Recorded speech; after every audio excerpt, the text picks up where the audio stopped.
Ladies, have you been wanting to make a change, but you don't feel ready? Here's the truth. Readiness is a lie. The model of confidence for women is backward, and we need to flip it. I'm Cara Moeller Poppitt, author of a new book, Big Freaking Change. After coaching thousands of women, I discovered action gives us confidence, not the other way around. If we wait to feel ready, we'll wait forever. So if you're ready to get unstuck and step into the life you've always dreamed about, visit bigfreakingchange.com right now and order your copy. Welcome to the Big Freaking Change podcast, where we dive deep into the stories of those who took bold action, embraced uncertainty, and transformed their lives without ever feeling ready. I'm your host, Cara Moeller Poppitt, author of The Big Freaking Change and the creator of the Get Unstuck Cycle of Change model. Each week, we'll sit down with remarkable individuals who have taken bold steps in their lives, personally and professionally, to make meaningful change. Whether you're seeking a career shift, personal growth, or a boost in confidence, our goal is to inspire you to stop waiting and start taking action. Hello, everyone, and welcome to Big Freaking Change. I'm your host, Cara Moeller Poppitt, and I'm so delighted to have an incredible speaker, author, entrepreneur, father of 8, amazing husband, and a man of faith with us today. So I would like to welcome Dr. Travis Parry to the call. Thank you, Cara, for having me. I love calling you doctor because I just know you as my buddy Travis. So it's a formal introduction. Well, thank you.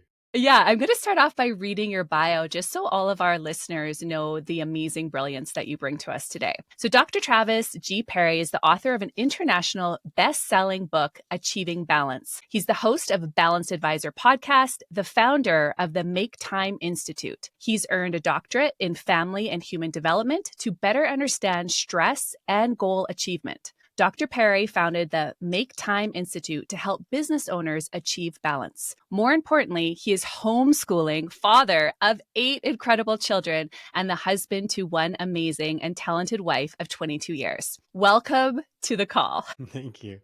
Yeah, it's quite the mouthful, right? It's interesting because, the whole doctor thing, it's nice. We talk about it in academia, being addressed as such. But quite honestly, dad's my favorite title. I'd rather be dad than doctor, but just not on an airplane. I don't, I won't ever put doctor on an airplane. I learned that a long time ago. I bet, because then if anything goes wrong, they're looking at you. Like, I'm not that kind of doctor. I'd rather be dad, rather be family man, but it's a pleasure to be here and chat with you, Cara. Yeah. So Travis, I don't have any friends, anyone in my network that has 8 children. Talk to me how you achieve this balance and why you decided to write the book on balance. I think it's so valuable. Everything you've shared with me had so much wisdom and made me think differently. And even your podcast, you bring on incredible topics that everyone relates to. We're all struggling with if we're an entrepreneur or not, but all of the life chores and responsibilities and tasks and 8 children in the mix. So talk to me about what balance means to you and why you wrote the book. Yeah, first off, I'll address 8 children. So my wife and I were dating. I remember being in this parking lot, just chatting about life, waiting for someone to come back into the car. And I asked her, like, how many kids do you want to have? She said, 8. I've always wanted 8. I'm like, oh, okay. Now, if anybody knows our story, there's 6 kids in my family. There were 5 in hers. We come from pretty big families, according to at least the American average of like 1.9 now. Yeah. Anyway, so we had this dream when we were getting married. We're going to have a large family. But after 3 children, my wife actually had a major health issue that came from nowhere. She was 25 and they diagnosed her with rheumatoid arthritis. It was crippling her joints, her knees, her elbows. And anyway, I'm not going to belabor this point, but it was really, really difficult for her for a long time. And we went to a specialist who basically said, you're going to have to be on this medication the rest of your life, and you will never be able to have any more children because this is known to cause birth defects. It's like 100% guaranteed. My wife left that appointment just sobbing because we had this dream to have a large family. And quite honestly, it was definitely a godsend because what we found is a health solution that really changed everything. We had to completely change our diet. We went plant-based. We've been plant-based almost for 19 years now, reset her health. And we had 5 more kiddos. Not easy pregnancies, and TMI here, but cesarean sections are very difficult to recover from. And so each child was very much a prayer to God, like, are we supposed to have another? Are we supposed to have another? So, this idea of having 8 kids, that sounded great before we were married, before we knew all the health complications, before we knew the challenges that were ahead of us. But we've had some great spiritual experiences that led us to know, like, we needed to have these kids in our family, and they're incredible. They are amazing, and they honestly make our world go round. Now, as far as balance, a lot of people think balance is this 50-50, like you got to have time for work, you got to have time for life. Not so much. I've interviewed now over 1,600 business owners about this concept, and they really help to explore this concept deeper, what balance is, and really explain it to me. Balance is less of a time constraint as it is a priority order, meaning if you make time, hence Make Time Institute, if you make time for what you value the most in life, your highest priorities, you will have a feeling, psychological feeling of balance. Cara, that's it. That's what balance is. Balance is making time for your highest priorities. And everybody seems to know this. When I speak, when I'm on podcasts, when I interview people, they're like, that just feels good. I'm like, yeah. So a lot of people are out there, they're renaming it to work-life harmony or life-work balance. They're simply changing the name, but the feeling is the same. And why I studied stress is really because most business owners are under 3 to 5 times more stress than anyone else. We just are. Wow. We got to produce a podcast. We got to talk to clients. We got to look our best all the time and have, our makeup on and our best face when we're on stage. Like, it's just on and on and on and on. I'm not saying executives don't have that. I'm not saying that employees don't feel that pressure, but they clock out and they're done. Business owners never clock out. So our biggest struggle is trying to stay present with our family. It's trying to be there for our spouse, knowing that in the back of our mind, it's always working. It's always like business, business, business, business, because it's our baby, right? So I have 9 babies. I have 8 kids and a business. And I think this is something that I've seen from so many business owners going, yeah, you're right. If I can make time for the things that really matter, it actually helps me to be a better business owner. Yes. My thing is, don't spend a ton of time at work. You don't have to be wasting all your time. Be productive and then use that additional time to be there with your family. So while it doesn't have to be a 50-50, I work 25 hours to 30 hours a week. We take 12 to 14 weeks off a year. And we go to places like Costa Rica, Hawaii, all over the United States. We're taking our kids to Europe, not because, they're big, expensive vacations, a lot of times on the cheap, but it's because we have the time and we want them to have those experiences. So that's my motivation to be productive at work. I love that you said it's a psychological feeling, right? And it feels good when you say, just make it a priority. So if you put your priorities first, then you get more energy and you have more productivity at work, which is so great because 95% of our decisions that we make are based on feelings. And so if we can feel good to start off our day and make that priority, it's not quantity of time, it's really being present and having that quality of time that we all know is so important. So give me a little bit of information about your book on achieving balance and what you want people to gain from it. Yeah. So achieving balance is really part 1 of what I call the balanced growth method. In order to really be what I call a type 3, there's really 3 types of business owners. The first type is this kind of fear-based, like, I don't want to grow my business because if I do, I'll get too big. Then I'm going to be worried about the culture, or I'm going to be worried about my time and my customers. And oh my goodness, now I'm going to have to manage employees, and I'm a people person and I've got to do all this stuff. And they freak themselves out. They think that if they grow the business, that they will have less balance. Type 2 are the ones that say balance, schmalance, who cares? They throw it out the window. They say, I don't really care right now. I'm a business owner. I'm an entrepreneur. I'm a workaholic. And they own it like a badge of courage. And they say, I'm doing this for the country. Yes. Doing this for my family. And all of a sudden, what is like 6 months or 2 years turns into a decade or two. Yeah. And this is where I find most divorces, Cara. This Mm. is where it's like, well, did you marry your spouse and want to provide for him or her, or did you marry the business? Mm. And that wedge between you and your spouse can be great. In fact, it can be very amiable. It can be like, well, I really like and love that person. It doesn't have to be a nasty divorce, but that creates a big wedge where if you just no longer spend time with that person, you don't invest in that person, then it's just what happens. It's really what this breakup is. And it happens to the best of us who think that we can just weather through that storm. So the big risk here in type 2 is that they become workaholics and fall into what I call in the book, the workaholic trap. And in that workaholic trap, you're a do-it-all, you're a productive workaholic, you're a personal developer trying to maybe get out of it again. But when you become a workaholic, it's an addiction. And so when you're really stressed, you want to work more. And if you've done a really good job, you've got all this dopamine flooding your brain saying, great job, Mr. Ego or Mrs. Ego. And now you work more. So if you don't have boundaries and if you don't have clear systems in place, it is very, very difficult to get out of it yourself. Now, the type 3 business owner has actually realized that he or she is able to 10x their business much faster than just doing a whole bunch of marketing, even though marketing is part of it, because they're more balanced. When they're more balanced, they have more energy.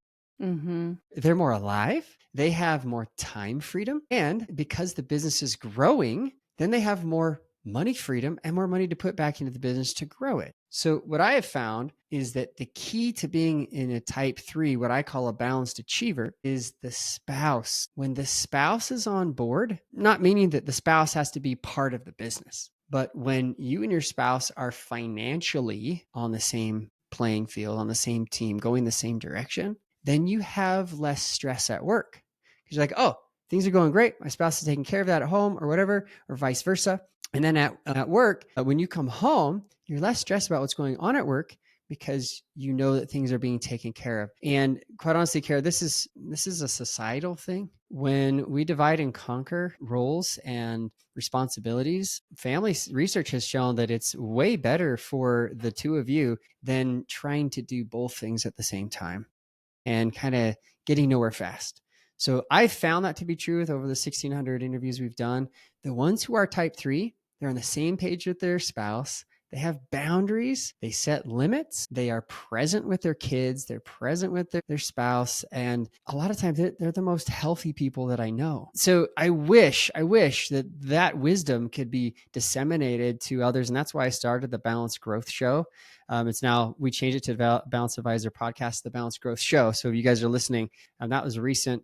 Check that out. You'll see interviews of these people who are in type 3, who kind of are giving examples over and over. So yeah, this first book, Achieving Balance, has a lot of that, a lot of this system, a lot of, well, now how do you get out of the workaholic trap if you're there? Which by the time I got to the end of it, I was like, well, I've got some unfinished business. And that's this new book, Marry and Grow Rich, which we'll talk about, that really continues on, well, okay, so then how do you get on the same page financially with your spouse? Because that's the key to long-term. So Achieving Balance book, that's how you get out of the workaholic trap. Marry and Grow Rich is the system on how to stay out and grow the business. It's fascinating, the research that you've done and showing the 3 different types. What would you say is the tipping point for someone that's in the business owner workaholic stage that wants to get into the next stage, type 3? Yeah. So the tipping point is they've got to get past their fear. Because even a type 1 is they're afraid to grow. Right? Yes. A type 2 is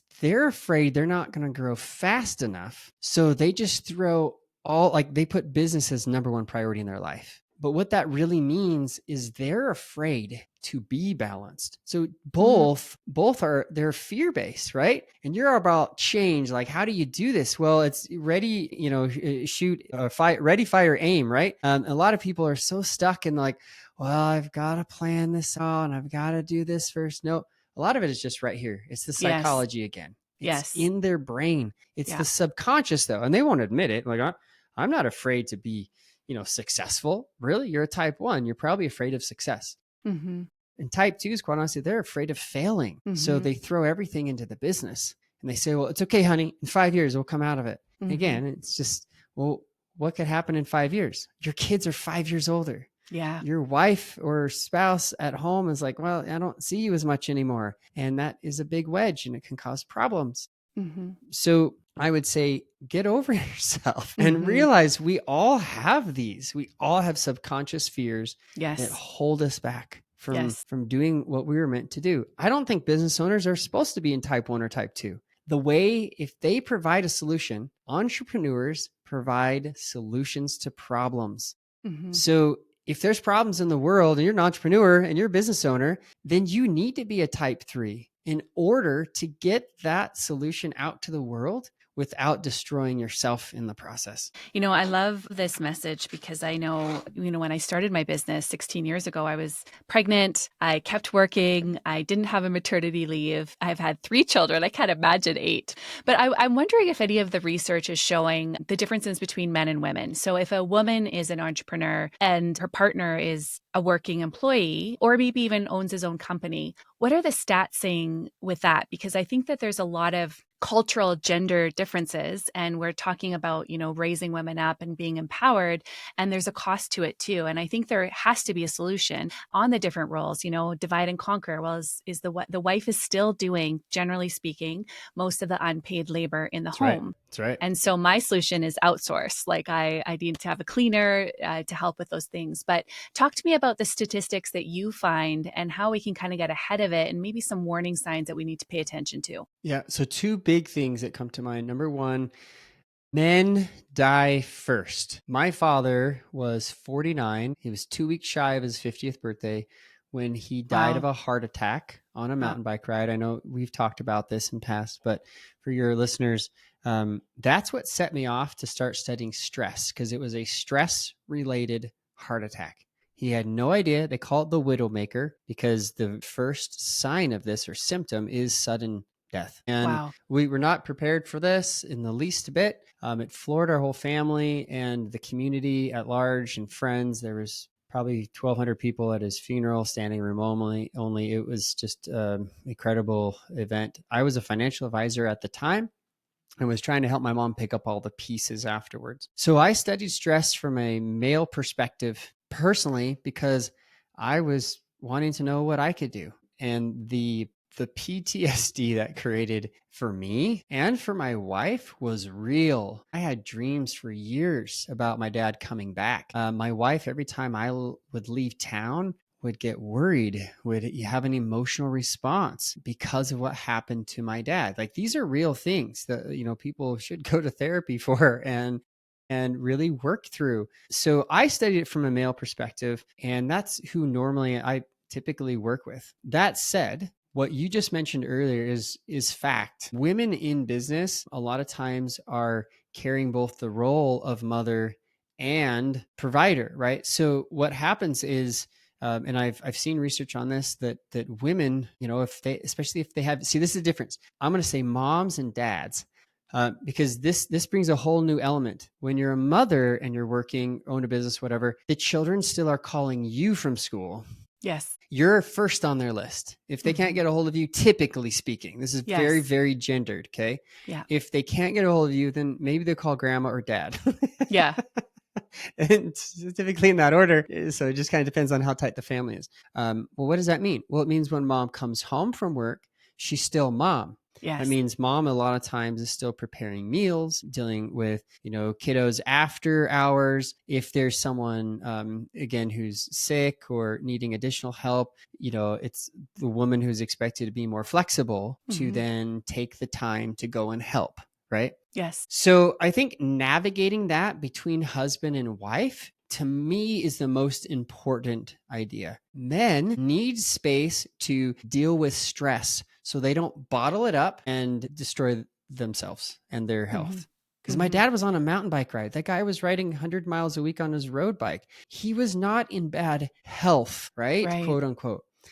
But internally, a lot of that financial stress of running a business, of having 3 children with special needs diets that weren't covered under any health insurance that cost my parents hundreds of thousands of dollars in equipment and medical procedures and a lot of other things. That really weighed on him. He was also at one point, he broke his neck and had a year of recovery. He wasn't paralyzed. Thank goodness, didn't sever anything, but that really brought him back. There was no disability. The business cut that 2 months or so before this happened. So all of that said, like, be really cognizant of your spouse, especially men. If they're in the workforce, support them, love them, give them space to express their emotions, express their feelings. It's not bad to express emotion and feelings. So I think there's a big, huge gender gap of like, well, men should just hold it in and be stoic.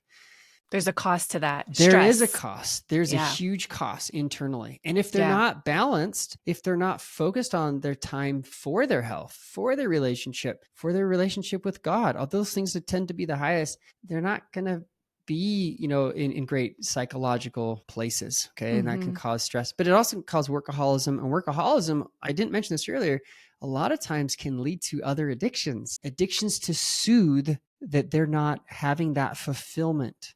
Okay. Name any addiction, just throw it out there. Like it's part of it. Alcohol, online gaming, gambling, even high risk taking, it tends to give that dopamine that they're like, I'm lacking naturally. So they will use that to help self-soothe or self-medicate. Women, on the other hand, if men specifically are not paying attention to their wife's needs and they're in the workforce or they're running a business and then they're still expecting the mom comes home and does all the other things that a mom would do if she was at home all day, then there's going to be additional stress and that's going to compound on the relationship. In my opinion, you need to have, it's not just my opinion, but good family science says you need to have a parent in the home when the kids are young. Because as those children are growing and developing, they need attachment. Attachment theory, I did not create that. This has been around for decades and decades. A child needs attachment. For the majority speaking, women attach to children just a whole lot easier. They have more patience. They have more desire to nurture. They have a lot of things that, quite honestly, that children need when they're younger. But get this, as the children get older, they need their dad more. They need dad to kind of push them out of the household and say, go take risk, go do big things. Yeah. Speaking of big freaking change, right? Yeah. Go do these things that are scary. Yeah. That's why you see on Facebook Reels or Instagram, dads like pushing their kids to going down like crazy snowboard runs or on their mountain bikes or whatever they're doing because dads are needed. And I'm not just saying just for that, but it's kind of my theory is that moms are really most important when they're young and throughout their entire life. That attachment's going to be there. Dads are really more important as they get older to kind of help them transition to being an adult. But both are important. But if you choose, okay, a woman's going to be in the workplace and she's not going to be home to be there, then I would suggest then dad needs to say, I need to be there for them. What I'm seeing right now and what the research is showing is a lot of grandparents are now taking those roles. When you have two in the workplace, if that's something you arrange, that can be very helpful. Just know that grandparents aren't as patient as they used to be 20, 30 years ago. Yeah. So let's be real. Let's be real. Like, so now you're putting stress upon a grandparent who's like, I thought I was done changing diapers and chasing kids around. But anyway, there's a lot of places we could go with this, Cara, but that in general, I'm seeing that men and women, whatever your situation is, be on the same page with it and say, like, this is my role. This is your role. This is how we're going to work together. This is the additional help that we need for our family. Do what's best for the entire family and for the two of you individually. Yeah, that's great feedback. I know for myself, I get my kids ready, take them to school. And then when I drop them off, I'm like, okay, now it's work time. And then when I leave to go pick them up, I'm like, I'm on mama time. Like I have to tell myself that and not check my email and not have my phone available. Otherwise, you just never turn off. And I'm so intentional because it has to be a habit that I build in. Otherwise, you just can work and work and work and never be done. So I think in the beginning phases, definitely the workaholism, just, getting things done. And then as you kind of realize the value of life and there's more than your business and your business is going to be fine and you're not that important. And there are people you can train to do great things. You can transfer over to type 3. I'd love for you to kind of give us some of the impact that stress has. Like you mentioned your dad's personal story, and this is what you study. You mentioned, it's very healthy for men to express their feelings and their emotions, and women as well, for everybody. Like we are emotional beings. But talk to us about what stress actually is and what it does to us. Yeah. So the quick and easy definition, really, stress comes from a stimulus. We have 5 senses, physically, and we could throw in a spiritual sense too. So we've got 5 senses. Any one of those senses, let's just say that we see something and it's stressful, right? Well, what's happening is we're actually seeing light waves that turn upside down in our eyeball, and they send that as electronic messages to our brain through our nerves. Your eyeball really is a mirror and a camera, a lens, and then it's really it changes that light frequency into electromagnetic kind of pulses. It's really, really fascinating. And if it works properly, what happens is that information gets sent to the visual cortex in your brain for processing. It's like, hey, what is this? Like right now, we're talking and I can see you, but my brain knows that this is 2-dimensional. I'm not actually seeing Cara in person. I give her a big hug and say, hey, but what's really happening here is the brain is trying to decipher what's actually going on. And if there's something stressful, for example, I was reading books to my 2 sweet daughters last night. My 1-year-old was on my right side, my 3-year-old's on the left side, and the 3-year-old was listening a little bit more than the 1-year-old, more intently, because she chose the book and she was, she has more attention span. The 1-year-old is reading her own book and she makes this lunge off the couch. And my dad senses, because I can see out of my peripheral vision that, oh my goodness, in a nanosecond, my arm goes out and grabs the back side of her pajamas and hoists her up so she doesn't land on the ground on her head, right? Yes. Thank goodness we have carpet. But anyway, I'm not too worried, but it was just boom, instantaneous. Yes. So what happens is in the brain, you're getting these messages and it's going to your memory, and that can create a stressful experience or response. So when our body feels stress, it really is an emotional experience. That message was child jumping off couch. Mm-hmm. That could break her neck, or thank goodness 1-year-olds, they're flexible as Play-Doh. Mm-hmm. When they're younger. So good, the body can do that. You're not like that anymore, Travis? No, I can't. They can do somersaults, or she can stand on her feet with her butt in the air and her head on the ground, on her neck. I'm ow, that hurts me. Looking at it. Yeah, just looking at it. Anyway, but you're a dancer, so you're more flexible. But what's crazy is that just that message was save her from doing something stupid.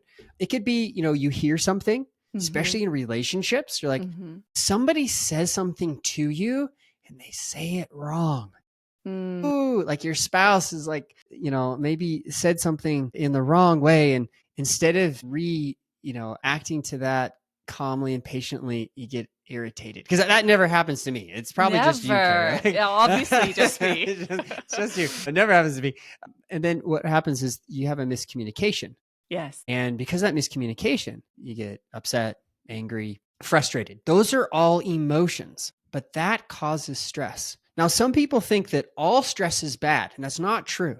There's good stress and there's bad stress. So I could have used the example that when my wife came home and I saw her visually, it's like, man, she's beautiful. That's good stress. And that creates endorphins and dopamine and all sort of vasopressin is actually the male connection hormone. The vasopressin gets released in my body and it's like, yeah. And then I give her a kiss and, it rises up. That's good stress. So a marriage, a child being born, a job promotion, a new client, speaking on stage for those of us that like that, right? That's a little good. Stressful too. Little stressful. Now, what's crazy about the body and the brain is it actually doesn't know the difference between good and bad stress. Right. So it's just stress. What the research has found is that prolonged chronic stress is where your arteries build up with plaque inside them. You get diabetes, type 2 diabetes, you get cancer that is related to stress. You wouldn't believe it, but it does show up. It affects your relationships. It affects your psychological state, and on and on and on. That's the point where I I'm dealing with some major issues here and I need to take care of it. But again, the reason why men die first is because they don't. And the reason why women, well, they're the ones that show up to therapy. They go to their doctor's appointments. They care about their health for whatever reason, because a lot of them realize that their health is key to the family's health, right? Yeah. I read an article that the most prominent factor of a child's well-being is their mother's happiness. And it just like reminds us how important it is to take care of ourselves, because it's our energy. It's how we co-regulate. It's how we nurture. It's how we, demonstrate. And I think that's a message that we all need reminders on. So it's not selfish to take care of yourself. It's actually necessary. I tell myself this all the time. And it's interesting because I've been working out a little bit more these days, trying to do weights. I used to do a lot of weights and then I just stopped altogether. And my middle son said, "Mom, you're looking strong." I'm like, "Yeah." And he's like, "I want to work out with you." I'm like, "Great." And so, we're working out. My oldest son wants to start running with me.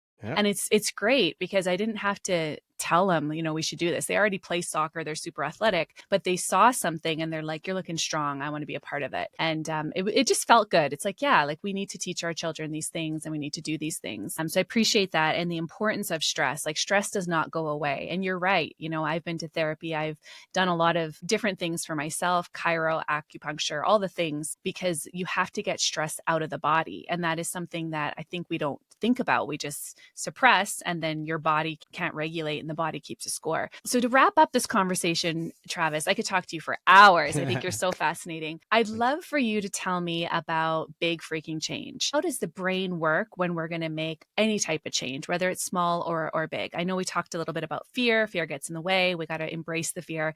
But talk to me a little bit more about the brain and change. Yeah.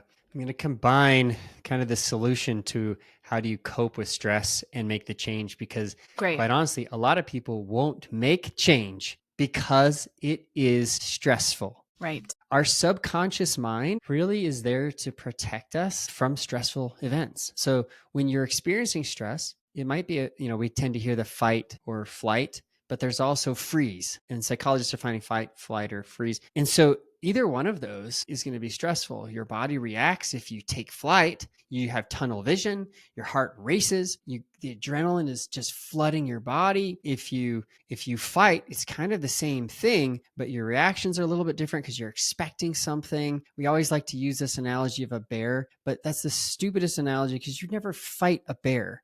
Unless you probably have a bear gun and you know what you're doing. But even then, like there's no guarantee. Let's just make this real.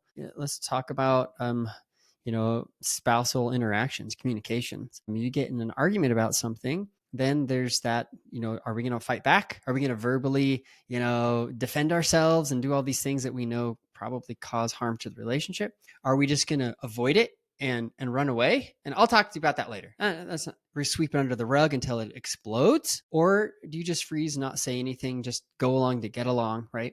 So you can see how this works. And this is actually where the body of my research has been done, is in marital communication about money. Money is the number one issue in marriage. It is not, and I repeat this, it is not the number one cause of divorce. We can't, as family scientists, actually figure out what the cause of divorce is. You'd have to pre-select people. And I don't want to get all muddied in the research. I talk about it in my book, but I will say this, it is the number one predictor of divorce. So if you're arguing about money, know that you're in very good company, okay?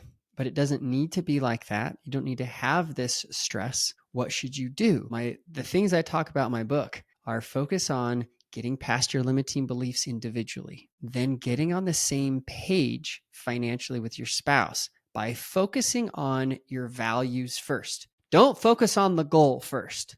Don't focus on where you want to get. You've got some concept of that here somewhere. Focus on what the two of you value the most. And this could be individually true as well. Like focus on what your own values are if you want to make a change. Because what psychologists have found is when they get into the stress response and they're like, okay, I'm going to get after this goal. And they start into exercising. They start into weight training. They start into running or playing soccer. And all of a sudden they get a setback.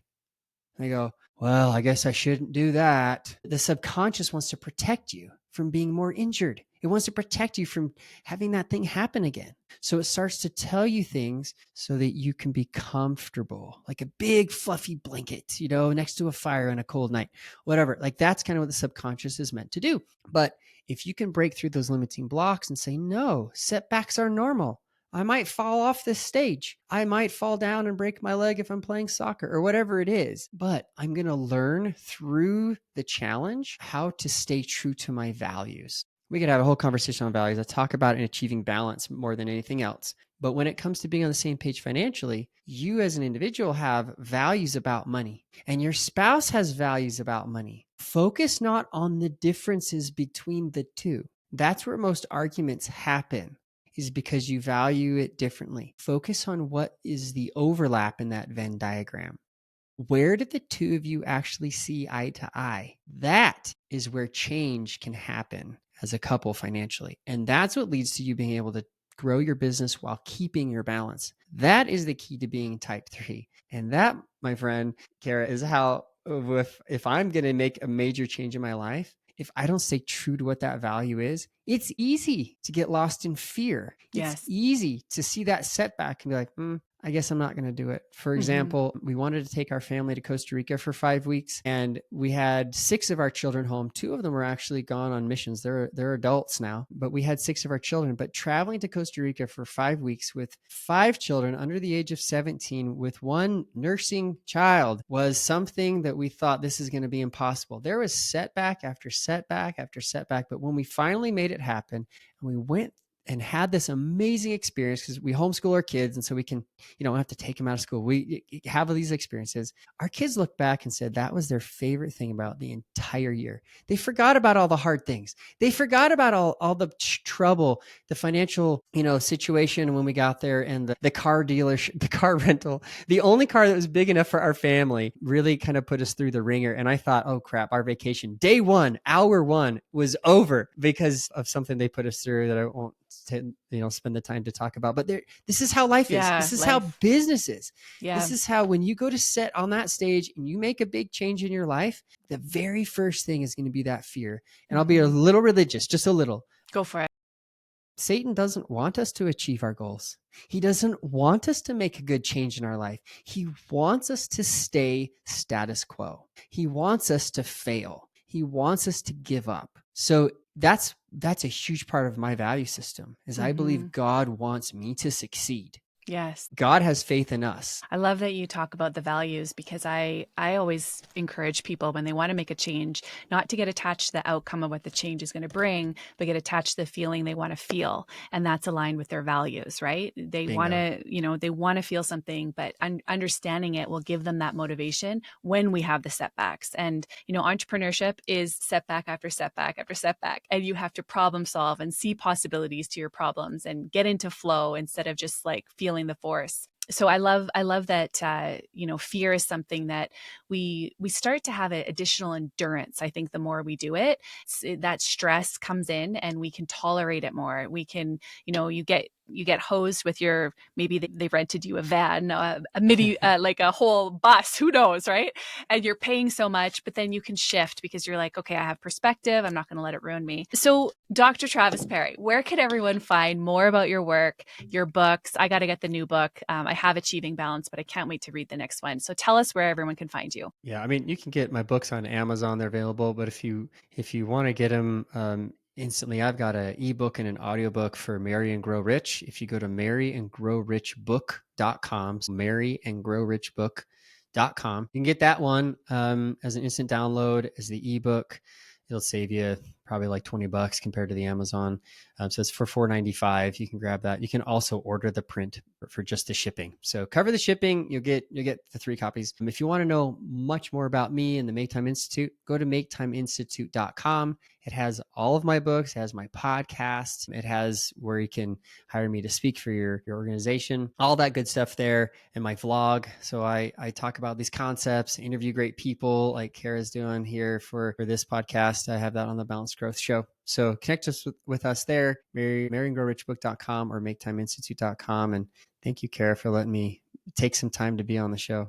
I just loved connecting with you. I haven't seen you and connected with you for a couple of years now. To leave our guests How do you define courage, and how do you encourage people to make changes? I think courage sometimes gets a bad rap. I think courage is, for a lot of people, defined as this achievable ideal. But courage is really just having the faith in adversity to hang on.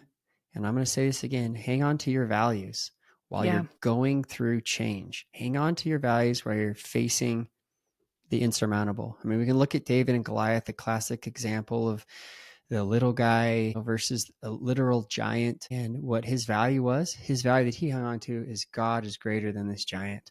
And if God is greater, then he can use me to save my nation.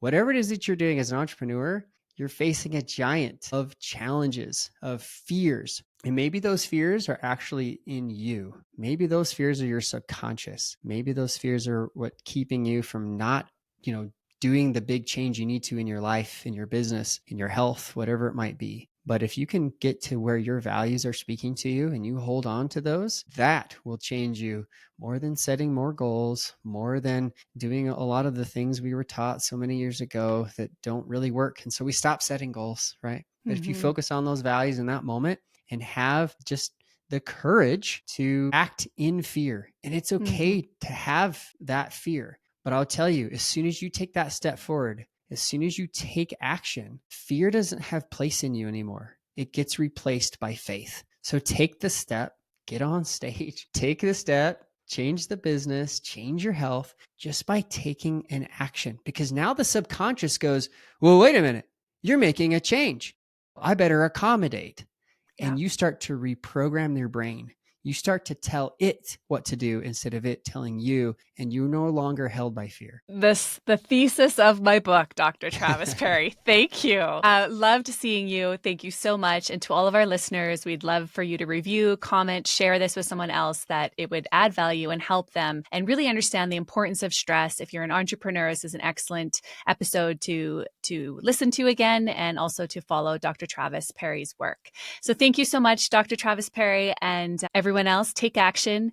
Your fear will always be there until you take the action, and then you have flexed your courage muscle, and confidence is the result of taking action. Have a great day. We hope you enjoyed this episode and would be so grateful if you could share it with someone else that could benefit from it. Let's remember to change our relationship to change itself and take aligned action. If we want to make meaningful changes in our lives, we need to embrace stepping into the next version of ourselves in the process. Remember, stop waiting to feel ready and start taking action today.